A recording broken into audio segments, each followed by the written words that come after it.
Good morning. Today we're going to be doing my version of a Texas scramble. So you need all of this stuff going on.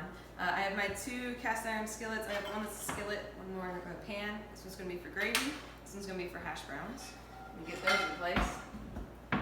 We have a small pan for eggs. Our chickens laid these this morning, so it should be nice and farm fresh. And then we have to start with our biscuits. So biscuits are the basis of a Texas scramble. And so I like to use a recipe from Sugar Spun Run. It's a blog I found online, and for some reason that I just love her recipe. So I'm preheating my oven. Oh, grabbing out the pizza. You did? All right, and then I'm gonna put my baking stone in there.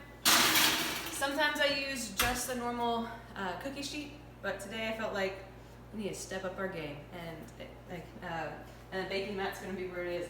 All right, so for our biscuits, we're going to be following a nice recipe from Sugar Spun Run. The lady's amazing. And she's the main thing that she really emphasizes is about how cold your butter is. So I have this butter out just to show what ingredients we need, but this butter I can't use for biscuits. It's not cold enough. So you got to really keep your milk as cold as you can. My butter I actually have in our freezer right now. So about 30 minutes before, I recommend either cubing the butter, or if you have a box grater that actually works, mine is broken and doesn't work anymore, then you can use a box grater, but really freeze that butter. You want it as cold as possible, so whenever you're laminating it, you can still see the butter pieces in there and your hands won't heat it up. So let's make our biscuit dough. It's going to take 2 cups of flour. That's good enough. 1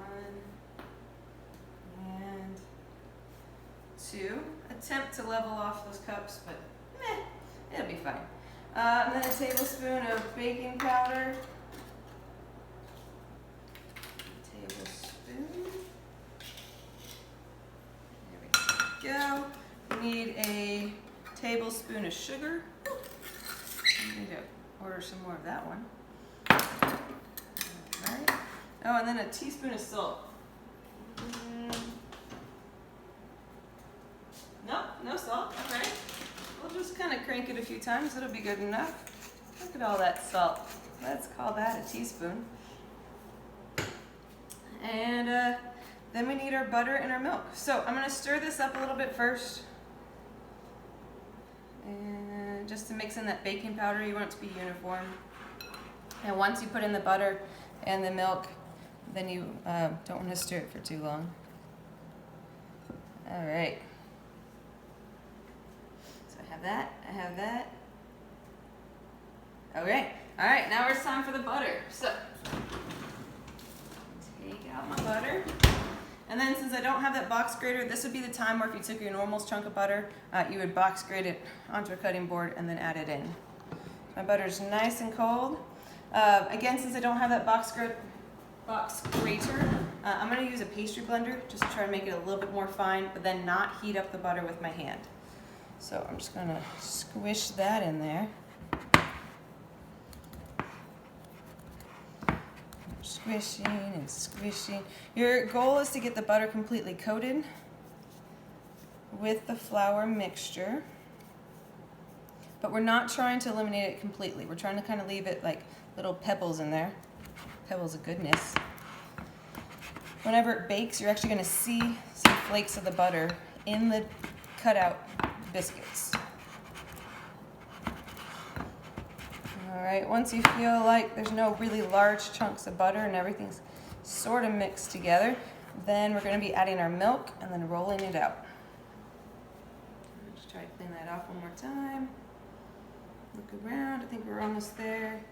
A few more times. All right, so now if you want to look at this dough, you can see how my butter is about pea size. So we're going for about that small or smaller. If you use that box grater, they're going to be thinner. But since I did mine in chunks, they're going to be a little bit bigger. I got to take off my rings. We don't need our hands to be gloopy for this fun. All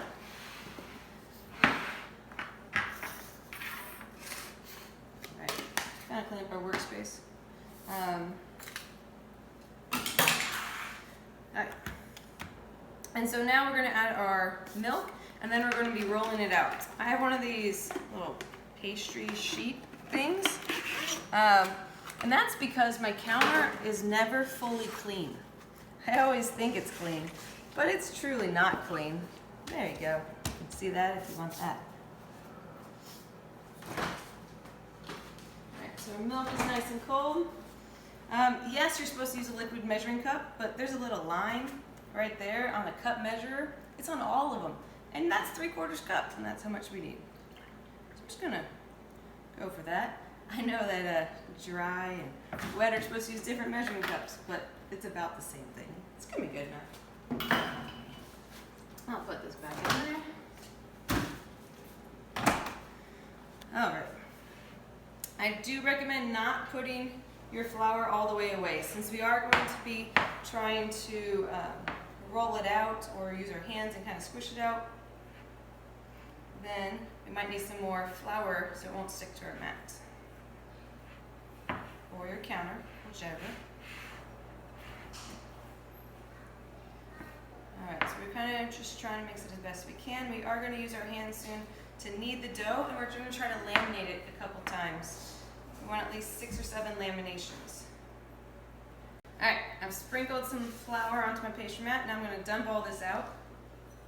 Look at that. It's totally not together at all. We're going to kind of squish it and form it as best we can. Once I get a really nice layer where it sticks together and all of that, then I'm going to make it into I'm going to squish it flat and cut out my biscuits. So right now we're just kind of trying to stick it together. Alright.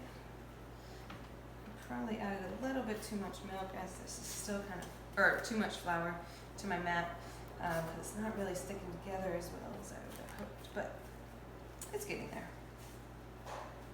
Remember, the goal is to try not to handle it as much as possible.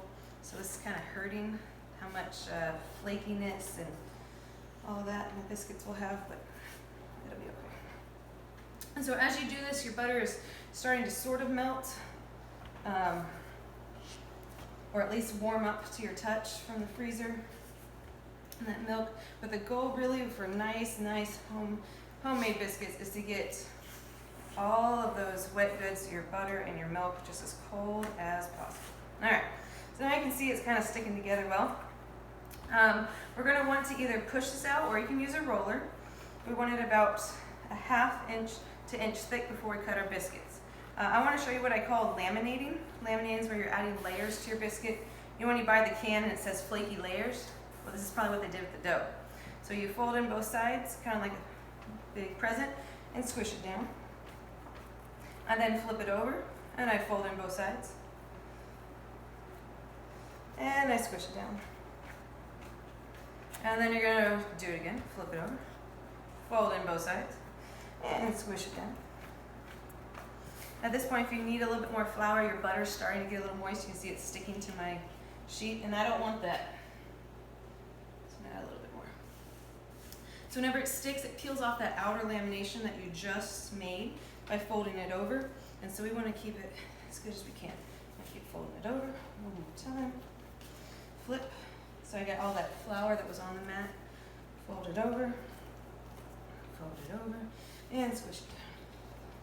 All right, I have no idea what number we're on, but I'm going to guess it's a 5. I'm going to do it one more time, and then we're going to call it good. So there's my dough. I'm going to squish it out this time to be about a 1/2 inch to inch thick. This is where you can use a roller if you really want to, but I figure I'm already doing pretty decent with my hands. Might as well just keep going. All right. Looks flat enough. All right, remember that butter that was too warm to use for biscuits?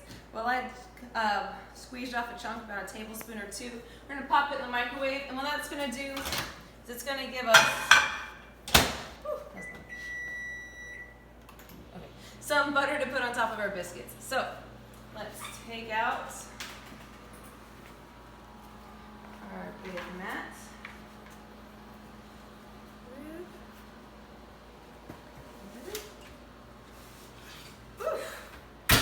Nice and hot. All right. Now I did put some extra oil in there just because I haven't been whenever I've been making pizzas on my pizza stone. As that's going to help our biscuits to not stick as well. Alright, so I have this, and it's about, I don't know, half-inch thick-ish. We're going to cut out a few biscuits from here. Oop, I did not do a good job today. I only got 3 on my first set. We're going to put those straight on there. The bottoms are going to be starting to cook, just because it is a pizza stone, or a baking stone. I'm going to try to real quick squish this all back together. And our goal is to get about 2 more out of here. So we're going to cut 1 more out. There we are. Well, that was a thick one. That'll be my husband's. He'll like it. Alright, I'm going to try to make this one a little bit circular. Just kind of squish it in there and then squish it out. So for my last biscuit, just to make it a little better, I like to use the actual circle to help me form it. Alright, now we're going to take some melted butter that we did in the microwave. We're just going to brush it on. What this is going to do is it's going to help the top to brown a little bit better. And to give it just really that nice golden brown look. If you forget this step whenever you're first putting them in, you can definitely take them out before they're all the way done and do this. You can even add it to the very, very end. But if you want the flavor of the butter to really seep in there, it's best to do it before you stick it into the oven. It helps the appearance the most. It helps keep the top moist so it doesn't dry out before the rest of the biscuit's cooked. All right, it's like enough butter. Woo. There we are. All right, let's stick this back in there. They're gonna be ready in about 7 or 8 minutes. Now, if you want to look, you can kind of see. You can see a little bit of the layers in here, and you can, let me see if I can find one. You should be able to still see some chunks of butter. There's one way over here, but most of it kind of got squished out. So the goal is to still see some chunks of butter in there. If you can't see your chunks of butter, your butter was too warm. All right, it's in there at 425, and again, we're gonna do it for about 7 to 8 minutes. I don't want these to get too crispy. All right, so while that's going, we're about to go super fast mode. We're going to turn on both our burners to about medium-high heat. And in the one I'm going to be putting my hash browns in, look at the fancy frozen version. I'm going to add a little bit of this butter that I just melted, because why not? There we go, so yummy. And we'll add some oil as well. You want just like a really nice layer down there of heated up oil so that your potatoes don't stick. If you're using frozen ones like me or fresh, the fresh will have extra water that seeps out and that will make them stick. The frozen will be defrosting and that will make them stick. All right, for your sausage. It depends how much sausage you like in your gravy. My house sort of likes it. So I use about 1/2 to 2/3 the tube. Squeeze it out. And we just need this to cook down. I recommend doing your sausage first, and then you're going to use the grease from your sausage in order to make your gravy base.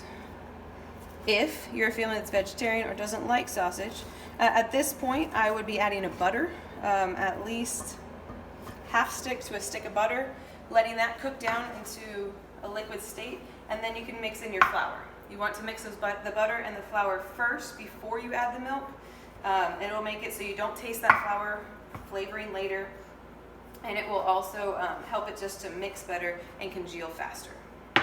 So we're gonna let that cook. We have that going over there, and now it's time to clean up a little bit. All right, I think it's almost time to get our biscuits out. Check on them. Oop, not done yet.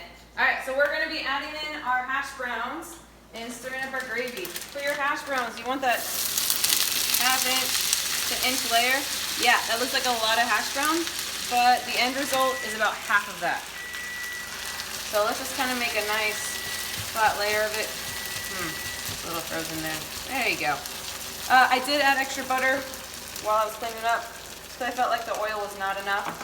You play it by ear. You just need definitely a thick base of some kind of oil, butter, something like that. Nah, we'll wait on that. All right, and then, your special cooking juice. Always have a nice sip of that. All right, keep stirring up the sausage. You can see it's greasing, but not a lot. The better quality of sausage that you get, then it might have a little bit less grease. You actually want the grease. If you don't have enough grease, you're gonna need butter in order to soak up the flour that we're gonna need to make our gravy. But this looks good enough. All right, so we have our potatoes. I'm gonna turn down the heat a little bit just because they were frozen, and I'll keep my sausage up pretty high. All right, let's go check, see where we are. Oh, not browning yet, we're getting so close. All right, 2 more minutes. So maybe 9 minutes was a better guess. You just don't want to overcook your biscuits. It sounds so silly, but once you overcook a biscuit, there's no turning back. You can always cook more. So put the timer lower. All right, so let's check. We just gotta keep doing our sausage, and we're going. So I don't know about you guys, but I did not understand the ease of doing a white gravy. White gravy is so easy. All it is butter, oil, or grease with flour and milk. That's it. You can feel free to dress it up however you want, but like I even use the same basic 3 ingredients to make Alfredo sauce for pizza. Guess what that is? Butter, flour, and milk. And then you're done. And then you can just add different spices to make it Italian if you want to do like a shrimp Alfredo or something like that, or if you want to do Alfredo pizza, whatever you want. But gravy, a white sauce, it's all just butter, flour, and milk.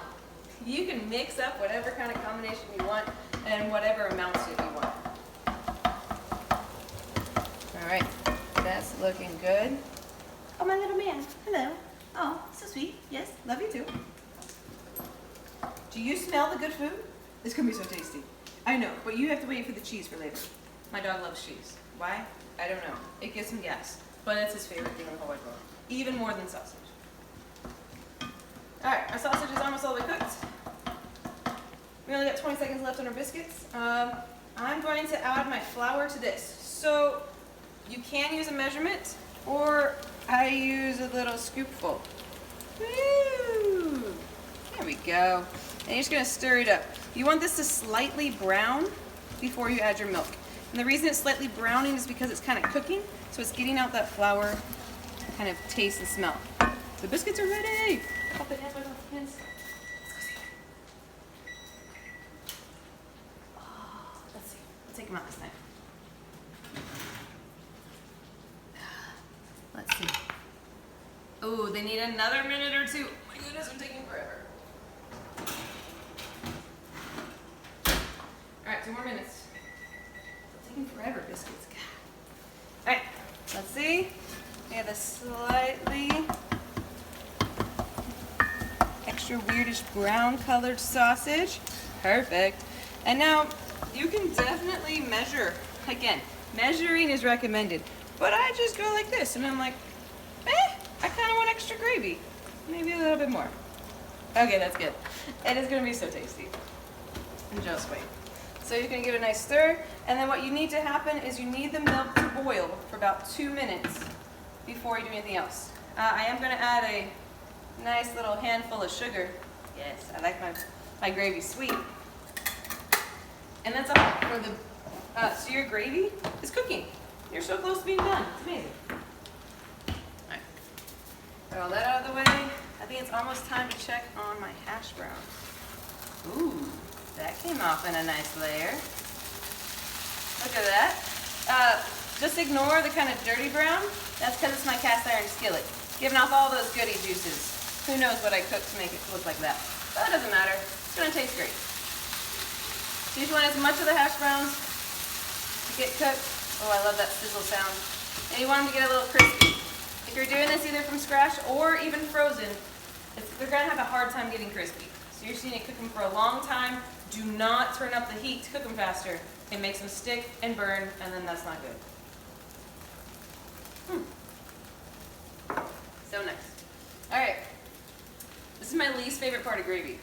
It seems like it takes forever for it to heat up. I kind of stir it, and I look at it, and I'm like, oh, you're gonna taste so good. But you're not congealing. It's because it hasn't boiled yet. You gotta wait for it to boil, honestly 2 minutes before you turn off the heat. And then it just magically congeals. If you believe that it has to congeal while boiling, it's gonna get extra like, have you ever had the gravy where it's a clump you like scoop it out and it goes bloop and it stays in perfect circle, that's because they just got too excited and they added too much flour. Don't do that. All right, let's try. Chiquita, what do you think? It's gonna be good this time? So the little dog likes to bake by the oven because it makes him warm. She's just a silly little dog. Ooh, I think those look like some good biscuits. Now, if you want yours extra brown on the top, then definitely apply a second layer of butter while you're cooking. But these guys, look at that. Woo. Yes, this is really hot. You should probably use something else. Ow. Ow. Yeah. So the sad looking weird shape, that's the one that I use where I squish it into the cutting device, like biscuit cutter. It never ends up circular, the last one. So for my family, I never let them get that one. I always use it. And then they never know. I cover it up with gravy and voila, everyone's perfect. All right, so this is really hot now, my baking stone. But we're gonna get back to the other part. And yeah, then we're gonna get ready to set up. So, you're good. Little man, is life so hard? Oh, it's so hard for you? It's so hard. Oh, you want is cheese? What, I don't give you cheese? Should I? Oh, what's in the bake bag? Oh, is it cheese? All right, sit. Oh, your tail's so excited. All right, sit. Try. Let's try again. Sit.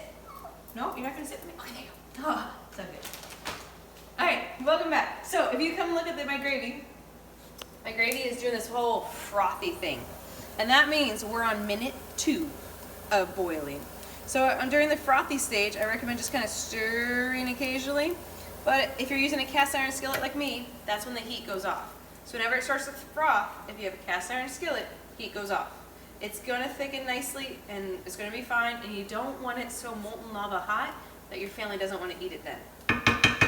As I've been going, you can kind of see that my hash browns are turning that nice crispy golden brown color. Ooh, so good. But it's about time to start my eggs. Now the one thing I will say with hash browns is they mush really easily, so be very careful to not over mush. Alright, so for our eggs, we'll pick out the clean ones. Alright, there's a clean one. Woo. Another clean one. So if you're using store-bought eggs, you don't have to do the cleanliness factor because you don't get random chicken poop on your eggs. I also am too lazy usually to wash my eggs ahead of time. If you are a chicken owner, I understand that that's the better option for you. But for me, I just pick out the clean ones, and then when there's no more clean ones left, then I actually wash all of the rest. So I think this is my last clean one. And I think 5 eggs will be good for us for today. That's 6. 1, 2, 3, 4, 5. Yeah, I am a math teacher in my normal life. Alright, so that's enough eggs. We're just going to stir those up just a little bit. Woo! And now it's time to add seasonings. Woo! My favorite part. So you notice those nice yellow yolks. That's how you can tell that they're farm fresh. And our chickens just get to graze all day today. It keeps raining, so the chickens keep looking like sad little creatures, but they're really loving it. Alright, I gotta wash my hands off. I got egg juice. Alright, so if at this point it's time for seasonings. I take my pepper, and this is how you just make pepper gravy. Isn't that crazy? You just add pepper to gravy, and then it's called pepper gravy. Alright, we're just gonna give a shot or 2 to those eggs over there, and then our wonderful just salt. I really don't feel like much salt comes out of my salt shaker, so I just keep going. No one's complained yet, so we're just going with it's doing a great job. Just more salt and everything. More salt. Okay. And so then I also added a secret kick of a little bit of paprika to my gravy. No, not necessary, but I like it. And then secret cinnamon. Whoa, that was a lot. Oh well. I like it anyway. It'll be great. I'm going to turn off both my cast iron skillets because my hash browns look like they're about done. I'm going to stir up my gravy. It's actually still boiling. Remember I said if you have that cast iron skillet, you could turn it off whenever it hits to the frothy stage. And that's because it's going to keep boiling. We do need it to cool soon so that it will actually congeal. Turn these guys over. Kind of smell them burning. They're getting a little crispy. I must have put enough oil in that pan before we started with my handy foil rag. Woo! Because it's not sticking to my pot like it normally does. All right, my eggs are going. And then it's almost going to be time to combine this all together. All right, so at this point, I took my gravy off the heat so that it'll actually congeal a little better. If you find at this point that it really just hasn't congealed for you, or you didn't cook it long enough or something like that, then it's time for cornstarch, and you can add a little cornstarch to it. Make sure you don't overburn those eggs, and so I gotta keep stirring those guys up, but it'll sound good. Oh, hello, ladies. Ooh, that smells good. What are you cooking? It's Texas Scramble morning, and so we're gonna have our biscuits and our eggs and our hash browns and our sausage gravy. It's gonna be so good. I have some orange juice for you guys if you want some. Okay. Taquito, it's not cheese time yet. No, you already had your cheese. You have to wait. I know, it's so sad. It's so sad. Yes, it is. All right, my eggs are almost done. I'm gonna turn off that heat. My gravy is thickening pretty well, but it's still pretty liquidy for some reason today. But that's okay. All right, we're gonna start mixing this all together. All right, so those eggs are almost cooked. And so whenever you're gonna make your Texas Scramble, I'm gonna come over here. So remember I said the one that I hide underneath the gravy? So that's right. I just squish it all up. Oh look, it's already ready for me to eat. Oh, that's so nice. So this one's gonna be covered in gravy. You can do this in multiple different layers, but you can also just pull off one of those flaky layers that we made and lay it down. From there, what you're gonna do is you're going to add your gravy to it. So we're going to scoop out our gravy and put that guy on top.